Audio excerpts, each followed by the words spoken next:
महानायक वसंतराव नाईक गौरव ग्रंथ या ग्रंथाचा 10वा भाग आपण पाहत आहोत.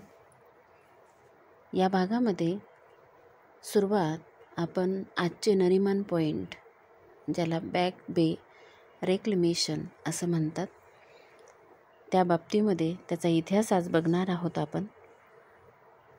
पेज नंबर 151 पासून. आज या गोष्टीवर विश्वास बसणार नाही की मुंबई शहरात आणि खास करून दक्षिण मुंबईत विविध उद्योगांच्या आस्थापनासाठी कार्यालय स्थापन करण्याकरिता जागा शिल्लक नव्हती. कुलाब्याच्या दांडीपर्यंत दक्षिण मुंबईचा निमुळता भाग पूर्ण भरलेला होता. फोर्ट नावाची जी वसाहत आहे त्या वसाहतीमध्येही नवीन आस्थापना प्रस्थापित करण्याकरिता जागा नव्हती. बॅक बेची सुरुवात किती साली झाली असावी? इतिहास पाहायला गेला तर 1884 साली जेव्हा रेल्वेचे टर्मिनल तयार करण्याचा प्रश्न ब्रिटिश सरकारसमोर आला, तेव्हा दक्षिण मुंबईत कुलाबा येथे हे टर्मिनल उभारावे असा निर्णय घेण्यात आला. आणि आज ज्या ठिकाणी CST VT आहे ते स्थानक पूर्वी कुलाब्यापर्यंत होते. समुद्रात भराव टाकून जागा निर्माण करण्याची कल्पना 1884 ते 1917 या दीर्घकाळात राबविली गेली. आजचे जे मॅजेस्टिक आमदार निवास आहे ते समुद्राकाठचे हॉटेल होते आणि आजचे जे आझाद मैदान आहे तिथे समुद्र होता. हा जुना इतिहास फार मनोरंजक आहे. रेल्वेने 1500 एकर जागेवर समुद्र बुजवून रेल्वेसाठी जागा संपादन केली. हळूहळू या बॅक बेचा विस्तार होत गेला. दक्षिण मुंबई आणखीही गर्दीची होत गेली. श्री वसंतराव नाईक मुख्यमंत्री झाल्यानंतर मुंबई महानगरपालिका आणि महाराष्ट्र सरकारने बॅक बेची वाढ पश्चिम दिशेला, जे की आजचे ओबेरॉय हॉटेल आहे, त्या बाजूने करण्याचा निर्णय घेतला. त्याकरिता 145 एकर जागा निर्माण करावी, समुद्रात भरणी करावी, प्रशासनाच्या आणि उद्योगांच्या विविध आस्थापनांना 100 एकर जागा देण्याचा निर्णय घेण्यात आला.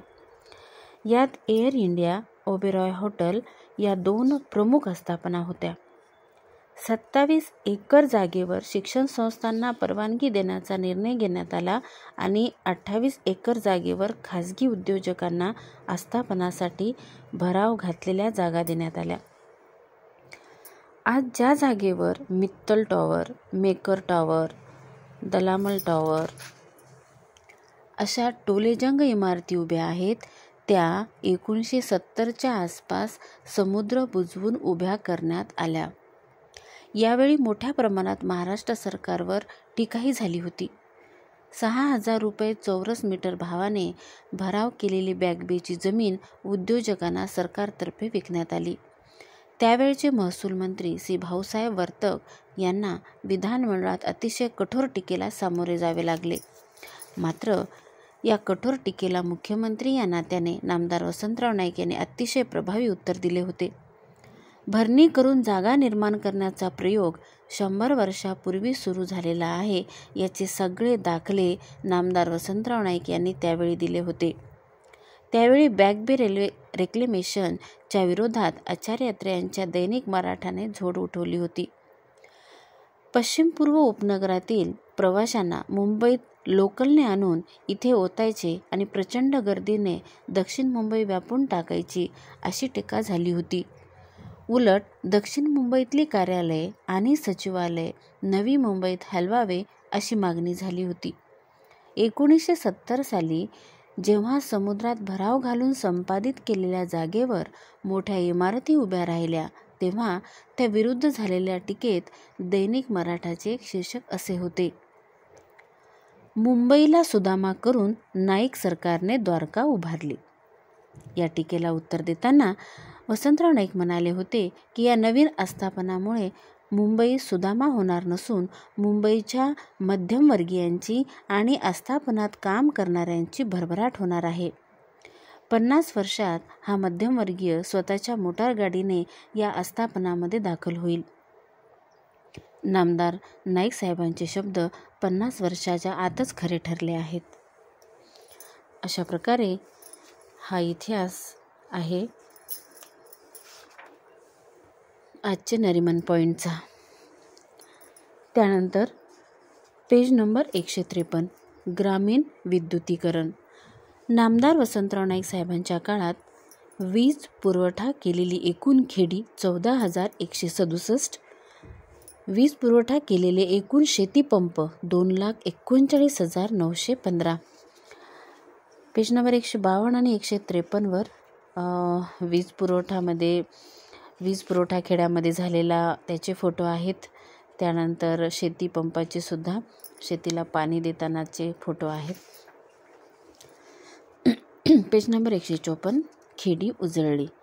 महाराष्ट्र राज्याची निर्मिती झाली तेव्हा म्हणजे 1 मे 1960 रोजी नागपूर, पुणे, ठाणे, मुंबई, काही प्रमाणात औरंगाबाद, कोल्हापूर, सोलापूर, नाशिक, नगर अशी काही शहरे विद्युतीकरण झालेली होती. महाराष्ट्र राज्याच्या निर्मितीपूर्वी 3 महानगरपालिका मुंबई, नागपूर व पुणे आणि बाकी जिल्हा पातळीवरच्या शहरांना वीज पुरवठा होत होता. परंतु महाराष्ट्रातले जवळपास सर्व तालुके आणि त्यामधील सर्व खेडी विजेपासून वंचित होती. इलेक्ट्रिकल इंजिनिअरिंग हा विषय शिकवणारी महाविद्यालये फार नव्हती. टाटा कंपनीच्या भिरा, खोपोली येथील वीज निर्मिती केंद्रामधून मिळणारी वीज मुंबई, पुण्याकडे जात होती. आज टाटाची वीज मुंबईला वीज पुरवठा करते आहे. महाराष्ट्र राज्याची बांधणी करताना मुख्य विषय होता. त्यात शेतीला पाणी, त्यासाठी धरणे, रस्ते, उद्योग आणि वीज हे अग्रक्रमाचे विषय होते. त्यानंतर शिक्षण आणि आरोग्य हे विषय होते. 1956 ते 57 पासून म्हणजे मुंबई द्विभाषिक राज्य असताना कोयना जलविद्युत केंद्राचे काम सुरू झाले. त्यांनी कोयनेची पाहणी केली होती. कोयना जलविद्युत निर्मितीचा प्रकल्प 25 जानेवारी 1962 रोजी पूर्ण झाला आणि 26 जानेवारी 1962 रोजी म्हणजे 12व्या प्रजासत्ताक दिनी कोयनेची वीज खेड्यापाड्यात पोहोचविण्याच्या कामाला सुरुवात झाली. कोकणातल्या रत्नागिरी आणि कुलाबा या 2 जिल्ह्यात आणि ठाणे जिल्ह्यातील ग्रामीण भागात कोयनेच्या विजेचा बल्ब पहिल्यांदा लकाकला. आज खरे वाटणार नाही, पण 50 वर्षापूर्वी 26 जानेवारीला जेव्हा कोकणातल्या खेड्यापाड्यात काही नागरिकांनी आपल्या घरी वीज घेतली आणि बाजारपेठा उजळल्या, त्यावेळी विजेचे दिवे कसे दिसतात हे बघायला ज्यांच्या घरी वीज घेतली नव्हती त्या घरातले स्त्री, पुरुष, मुले झुंडीने बाहेर पडली होती. त्यावेळी विजेचे अप्रूप किती होते याची कल्पना आज करता येणार नाही.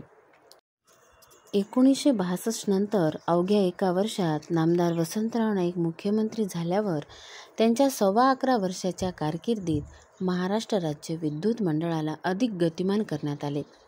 वीज उत्पादनावर अधिक भर देण्यात आला. त्यासाठी वीज निर्मिती केंद्राची अधिक जोमाने उभारणी करण्याचे काम सुरू झाले. खापरखेडा, पारस, भुसावळ, परळी, एलदरी हे प्रकल्प प्रामुख्याने सुरू झाले. त्याचवेळी विविध महाविद्यालयातून विद्युत अभियंत्याचे शिक्षण मिळण्याची व्यवस्था झपाट्याने करण्यात आली. त्याचा परिणाम राज्याला आवश्यक असलेल्या वीज अभियांत्रिकी अधिकाऱ्यांची आणि कर्मचाऱ्यांची उणीव भासण्याची झाली. त्याचवेळी 15 नोव्हेंबर 1971 रोजी परळी थर्मल पॉवर स्टेशनमधून 30 मेगावॅटच्या संचाने आंतरराज्य ग्रीडसाठी आणि नाशिक येथील विद्युत केंद्रातून 140 मेगावॅट विजेची ग्रीडसाठी योजना करण्यात आली. याच वर्षात कोराडी येथून 600 मेगावॅट अधिक वीज निर्मितीचा परवाना मिळवण्यात नामदार वसंतराव नाईक यांना यश आले आणि मग सर्वाधिक विजेची निर्मिती कोराडीहून सुरू झाली. श्री वसंतराव नाईक आणि त्यांच्या मंत्रिमंडळातील त्या वेळच्या वीज आणि पाटबंधारे मंत्र्यांनी ग्रामीण विद्युतीकरण आणि त्याचवेळी शेतीपंपाला वीज पुरवठा करण्याचा एक मोठा कार्यक्रम हाती घेतला. आजच्या महाराष्ट्राच्या आर्थिक समृद्धीचा जो काही झगमगाट दिसतो आहे त्याची सुरुवात अतिशय प्रयत्नपूर्वक वसंतराव नाईक यांनी केलेली आहे. शेती, पाणी, वीज या त्रिसूत्रावर महाराष्ट्राची बांधणी करण्यात नामदार वसंतराव नाईक यांची दूरदृष्टी किती विशाल होती याचा प्रत्यय आल्याशिवाय राहणार नाही. 1974च्या सुरुवातीला नामदार वसंतराव नाईक यांनी वीज निर्मितीचा आढावा घेतला होता. ते मुख्यमंत्री असताना महाराष्ट्रात 11,78,996 किलोवॅट विजेची निर्मिती होत होती. त्यावेळी 15,31,000 437 किलोवॅटची महाराष्ट्राला गरज होती. त्यावेळी काही प्रमाणात विजेची तूट होती, मात्र भांडवली गुंतवणूक करण्यासाठी आतासारखी खाजगी क्षेत्रे पुढे येत नव्हती. मोठ्या प्रमाणात भांडवल गुंतवणूक करायला सरकारच्या पैशाशिवाय दुसरा पर्याय नव्हता. त्या स्थितीमध्ये नामदार नाईक साहेबांच्या कारकिर्दीत जेवढी वीज निर्मिती झाली तेवढी निर्मिती नंतरच्या 35 वर्षात झाली नाही. 5 डिसेंबर 1963 ते 20 फेब्रुवारी 1975 या नामदार वसंतराव नाईक साहेबांच्या मुख्यमंत्रीपदाच्या काळात 12,82,847 ग्राहकांना वीज पुरवठा करण्यात आला. त्यावेळची आकडेवारी पाहिली तर महाराष्ट्रातल्या एकूण खेड्यापैकी 1971 सालपर्यंत 12,828 खेड्यांना वीज पुरवण्यात आली. तर ज्या दिवशी नाईक साहेबांनी राजीनामा दिला त्या दिवशी राज्यातल्या 14,167 खेड्यांना वीज पुरवठा केलेला होता. म्हणजे त्यांच्या मुख्यमंत्रीपदाच्या काळात 35,000 खेड्यांच्या महाराष्ट्रात जवळपास 1/3 पेक्षा जास्त खेड्यांना वीज पुरवठा करण्यात त्यांना यश आले होते. घरगुती वापराकरता दिली जाणारी वीज जेवढी महत्त्वाची आहे, त्याचप्रमाणे शेतीच्या पंपाला वीज पुरवठा करणे ही आणखी एक महत्त्वाची भूमिका नामदार वसंतराव नाईक यांनी स्वीकारली. त्यामुळे एकाच वेळी महाराष्ट्रात घरोघरी वीज पोहोचवणे, रस्त्यावर वीज पुरवठा करणे आणि त्याच वेळी शेती पंपाला वीज देण्याचा कार्यक्रम मोठ्या प्रमाणात हाती घेण्यात आला. ग्रामीण विद्युत विस्तार असेच नामदार नाईक साहेबांच्या या निर्णयाचे स्वरूप होते. त्यांच्या काळात खेडी उजळली नसती आणि वीज पंपाला पुरवठा झाला नसता तर महाराष्ट्राची परिस्थिती आणखीनच अवघड झाली असती. ते मुख्यमंत्री पदावरून पाय उतार होईपर्यंत महाराष्ट्रातल्या 2,39,915 शेतीपंपांना वीज पुरवठा करण्यात सरकारला यश लाभले होते. 1971 ते 1974 या काळात ग्रामीण विद्युतीकरणाच्या धडक योजना नामदार वसंतराव नाईक यांनी अतिशय अग्रक्रमाने हाताळल्या. त्यामुळे त्या काळातल्या गावागावातील काळोख दूर करण्यात नामदार नाईक साहेबांना यश आले. विद्युत मंडळाच्या अधिकाऱ्यांशी दर महिन्याला बैठक घेऊन ग्रामीण वीज पुरवठा आणि शेतीपंपाचा पुरवठा याची माहिती ते स्वतंत्रपणे घेत होते आणि तसा कार्यक्रम त्यांना देत होते. त्यामुळे महाराष्ट्र राज्य विद्युत मंडळावर मुख्यमंत्र्याची थेट देखरेख होती. त्याचाच परिणाम ज्या काळात पुरेशी साधनसामग्री नव्हती आणि प्रशिक्षित अधिकार वर्गही संख्येने कमी होता, त्या काळात महाराष्ट्रातील ग्रामीण विद्युतीकरणाची योजना नामदार वसंतराव नाईक यांनी परिश्रमपूर्वक यशस्वीपणे राबवून घेतली. अशा प्रकारे महाराष्ट्रातील खेडी उजळली हा भाग आपण पाहिला. यानंतर गिरण गावातल्या चाळी वाचल्या त्या नाईक साहेबांमुळेच. Page number 158. बघूया मुंबईत गिरणगाव कोणाला म्हणतात आणि त्या गिरण गावातल्या चाळी कशा प्रकारे नाईक साहेबांनी वाचवल्या, कशा प्रकारे त्या लोकांचा आशीर्वाद त्यांनी घेतला ते आपण बघूया. मुंबईत ज्याला गिरणगाव म्हणतात असा जो विभाग आहे तो लालबाग, माझगाव, शिवडी, परळ, लोअर परळ, वरळी या 6 विभागांचा मिळून होतो. मुंबईतल्या 50 कापड गिरण्यांपैकी 35 गिरण्या एवढ्या 6 विभागात होत्या आणि 200 वर्षापूर्वी मुंबई प्रस्थापित होताना ज्याला मध्य मुंबई म्हणतात त्या मध्य मुंबईत 3,500 छोट्या मोठ्या चाळी उभारण्यात आल्या होत्या. त्यातल्या काही चाळी बैठ्या होत्या तर काही चाळी 2, 3 आणि 4 मजल्यांच्या होत्या. कॉमन व्हरांडा आणि न्हाणी घरे, शौचालये बाहेर अशी या चाळींची रचना होती. प्रामुख्याने लाकूड वापरूनच या चाळी उभारण्यात आल्या होत्या. कालांतराने म्हणजे 1950च्या सुमारास मध्य मुंबई आणि गिरण गावातल्या बऱ्याच चाळी जीर्णशीर्ण झाल्यामुळे कोसळू लागल्या आणि या चाळीतील 10 रुपये ते 20 रुपयापर्यंतचे भाडे देणारा गरीब कामगार आणि त्या काळातला गरीब मध्यमवर्गीय यांना उपनगराची वाटचाल धरावी लागली.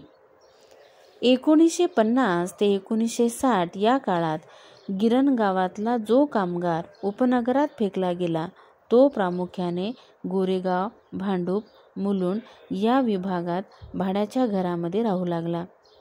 त्याचवेळी महाराष्ट्र सरकारतर्फे नामदार वसंतराव नाईक यांनी गृहनिर्माण मंडळामार्फत भाड्याची घरे ही योजना सुरू केली. आज मुंबईत कुठेही भाड्याने घर मिळणे शक्य नाही, परंतु महाराष्ट्र सरकारने 50 वर्षापूर्वी अर्थसंकल्पातून 10 कोटी रुपये बाजूला काढून ती रक्कम महाराष्ट्र गृहनिर्माण मंडळाच्या हाती दिली.